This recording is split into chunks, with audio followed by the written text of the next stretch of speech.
তো পশ্চিমবঙ্গ বাজেট 2025 পেশ হয়ে গেল। সাধারণ মানুষের জন্য ঠিক কি থাকছে এতে? চলুন প্রেস কনফারেন্সের সবচেয়ে বড় আর গুরুত্বপূর্ণ ঘোষণাগুলো একদম সহজ করে বুঝে নেওয়া যাক। আচ্ছা, বাজেট ঘোষণার শুরুতেই কিন্তু একটা বেশ ইন্টারেস্টিং ব্যাপার চোখে পড়ল। একটা স্পষ্ট রাজনৈতিক বার্তা দেওয়া হলো। রাজ্য সরকারের বক্তব্যটা হলো, তারা এমন প্রতিশ্রুতি দেয় না যা শুধু নির্বাচনের আগে শোনা যায় আর পরে গায়েব হয়ে যায়। মানে এখানে পরিষ্কারভাবে কেন্দ্রীয় সরকারের দিকে ইঙ্গিত করা হচ্ছে। আর এই ধারণাটাই কিন্তু এবারের বাজেটের মূল ভিত্তি। বলা হচ্ছে, দেখুন, আর্থিক সীমাবদ্ধতা তো আছেই, কিন্তু তার মধ্যেও যে প্রতিশ্রুতিগুলো দেয়া হয়েছে সেগুলো পূরণ করা হবে।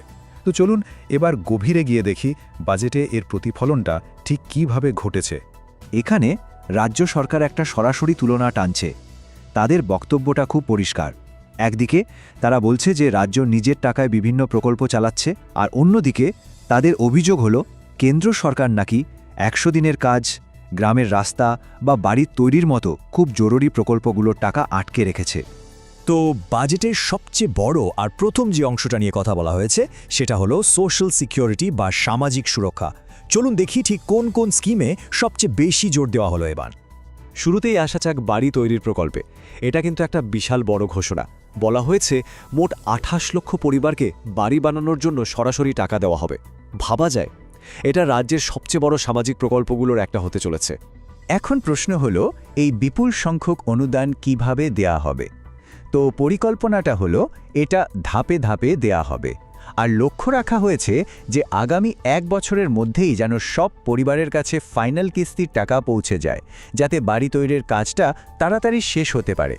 এবার আসি রাজ্যের অন্যতম ফ্ল্যাগশিপ স্কিম লক্ষ্মীর ভাণ্ডারের কথায়। এই মুহূর্তে প্রায় 2 কোটি 21 লক্ষ মহিলা এই প্রকল্পের আওতায় আর্থিক সাহায্য পাচ্ছেন। এটা কিন্তু একটা বড় সংখ্যা, আর রাজ্যের সবচেয়ে বড় সামাজিক সুরক্ষা প্রকল্পগুলোর একটা তো বটেই। আর এই প্রকল্পটার একটা খুব গুরুত্বপূর্ণ দিক হলো এর ইউনিভার্সাল বা সার্বজনীন চরিত্র। এর মানেটা কি?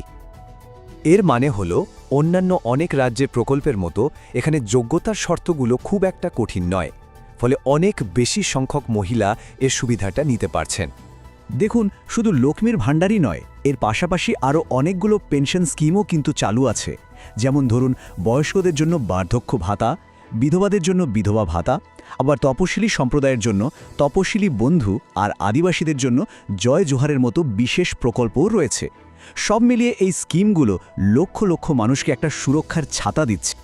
আচ্ছা, সামাজিক সুরক্ষার পর এবার একটু নজর দেওয়া যাক যুব সমাজ আর শিক্ষার দিকে। বাজেট এই ক্ষেত্রটা নিয়ে কি বলছে চলুন দেখি।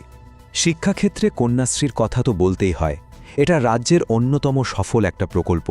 মেয়েদের পড়াশোনা চালিয়ে যেতে সাহায্য করা আর তার সাথে বাল্যবিবাহ আটকানো, এই দুটোই এর মূল উদ্দেশ্য। আর জানেন, এই প্রকল্পের সুবিধাভোগীর সংখ্যাটা এখন 1 কোটি ছাড়িয়ে গেছে। শুধু কন্যাশ্রী নয়, শিক্ষার প্রায় প্রত্যেকটা স্তরেই কিন্তু বিভিন্ন স্কলারশিপের ব্যবস্থা আছে। যেমন সংখ্যালঘু ছাত্রছাত্রীদের জন্য রয়েছে ঐক্যশ্রী, আবার তপশিলি জাতি উপজাতিদের জন্য শিক্ষাশ্রী, ওবিসি ছাত্রছাত্রীদের জন্য রয়েছে মেধাশ্রী। মানে চেষ্টা করা হয়েছে যাতে পড়াশোনাটা সবার জন্য আরও সহজ হয়। ব্যাপারটা কিন্তু শুধু স্কলারশিপে থেমে নেই। ছাত্রছাত্রীদের সরাসরি সাহায্য করারও কিছু বড় উদ্যোগ আছে। যেমন সবুজ সাথী প্রকল্পের কথা ভাবুন, যেখানে স্কুলে যাতায়াতের সুবিধার জন্য সাইকেল দেওয়া হয়। আবার ক্লাস 11-এ ছাত্রছাত্রীদের জন্য আছে তরুণের স্বপ্ন, যেখানে স্মার্টফোন বা ট্যাব কেনার জন্য টাকা দেওয়া হয়। এগুলো কিন্তু বেশ বড় উদ্যোগ। শিক্ষা খাতের পর এবার চলুন দেখে নিই স্বাস্থ্যক্ষেত্রে কি বড় ঘোষণা করা হয়েছে। এই দিকটায় বাজেট কি বলছে? স্বাস্থ্য খাতের কথা বললে প্রথমেই যে প্রকল্পটার নাম আসে সেটা হলো স্বাস্থ্যসাথী।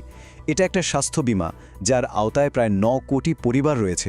ভাবুন একবার, এর মাধ্যমে সরকারি তো বটেই, বেসরকারি হাসপাতালেও চিকিৎসার সুবিধা পাওয়া যায়। এই যে বড় একটা হেলথ ইন্স্যুরেন্স, এর পাশাপাশি কিন্তু কিছু বিশেষ দিকেও নজর দেওয়া হয়েছে। যেমন শিশু সাথী প্রকল্পের মাধ্যমে বাচ্চাদের বিনামূল্যে হার্ট সার্জারি করা হয়। আবার স্বাস্থ্য ইঙ্গিত প্রোগ্রামের মাধ্যমে কোটি কোটি মানুষ টেলিমেডিসিন মানে ফোনের মাধ্যমে ডাক্তারের পরামর্শ পেয়েছেন। আর এই সব বিনামূল্যে চিকিৎসার জন্য সরকারের বছরে প্রায় 2000 কোটি টাকা খরচ হয়। তো এতগুলো বড় বড় সামাজিক প্রকল্পে যে বিপুল পরিমাণ টাকা খরচ হচ্ছে, সেই টাকাটা আসছে কোথা থেকে? মানে রাজ্যের অর্থনীতির ইঞ্জিনটা কি? চলুন বাজেটে এই বিষয়ে কি বলা হয়েছে সেদিকে একবার নজর দেওয়া যাক। কর্মসংস্থান বা চাকরি তৈরির জন্য একটা 3 ধাপের মডেলের কথা বলা হয়েছে। ব্যাপারটা খুব সহজ। প্রথম ধাপে উৎকর্ষ বাংলার মতো প্রোগ্রামের মাধ্যমে স্কিল ট্রেনিং দেওয়া হচ্ছে। দ্বিতীয় ধাপে এই ট্রেনিং সেন্টারগুলোকে সরাসরি ইন্ডাস্ট্রির সাথে জুড়ে দেওয়া হচ্ছে। আর এর ফলে কি হচ্ছে, যারা ট্রেনিং নিচ্ছে তারা সরাসরি চাকরিতে যোগ দেওয়ার সুযোগ পাচ্ছে। আর এই মডেলে নাকি ইতিমধ্যেই 10 লক্ষেরও বেশি চাকরি হয়েছে। আর কর্মসংস্থানের কথা বলতে গেলে রাজ্যের অর্থনীতিতে ছোট আর মাঝারি শিল্প মানে এমএসএমইর একটা বিশাল বড় ভূমিকা আছে। বর্তমানে এই সেক্টরে 1,30,00,000-এরও বেশি মানুষ কাজ করছেন। এটা কিন্তু চাকরির একটা বিরাট বড় ক্ষেত্র। ছোট শিল্পের পাশাপাশি বড় শিল্পের কথাও বলা হয়েছে। জানানো হয়েছে যে আগে যে বিশ্ববঙ্গ বাণিজ্য সম্মেলন বা বিজনেস সামিটগুলো হয়েছিল, সেখানে যে বিপুল পরিমাণ বিনিয়োগের প্রস্তাব এসেছিল তার একটা বড় অংশ নাকি ইতিমধ্যেই রাজ্যে কাজে পরিণত হয়েছে। এই যে এতগুলো পরিসংখ্যান আমরা দেখলাম, এগুলো থেকে একটা জিনিস খুব পরিষ্কার হয়ে যায়। বাজেটের একটা বিরাট বড় অংশ খরচ করা হচ্ছে সরাসরি মানুষের কাছে পৌঁছানোর প্রকল্পগুলোতে, মানে ডাইরেক্ট বেনিফিট স্কিম। কন্যাশ্রী হোক বা স্বাস্থ্যসাথী, এই প্রকল্পগুলোতে হাজার হাজার কোটি টাকা ঢালা হয়েছে, যা থেকে বোঝা যায় বাজেটের প্রায়োরিটিটা ঠিক কোথায়। তো সব মিলিয়ে এই বাজেট আমাদের একটা খুব গুরুত্বপূর্ণ প্রশ্নের সামনে এনে দাঁড় করায়। একদিকে রয়েছে এই বিপুল পরিমাণ জনকল্যাণমূলক প্রকল্প, আর অন্যদিকে রয়েছে রাজ্যের দীর্ঘমেয়াদী অর্থনৈতিক উন্নয়নের চ্যালেঞ্জ। এই দুটো জিনিসের মধ্যে ভারসাম্যটা কিভাবে রক্ষা করা হবে, এই বড় প্রশ্নটার উত্তরের উপরেই কিন্তু পশ্চিমবঙ্গের ভবিষ্যৎ অনেকটাই নির্ভর করছে। আজকের আলোচনা এখানেই শেষ করছি।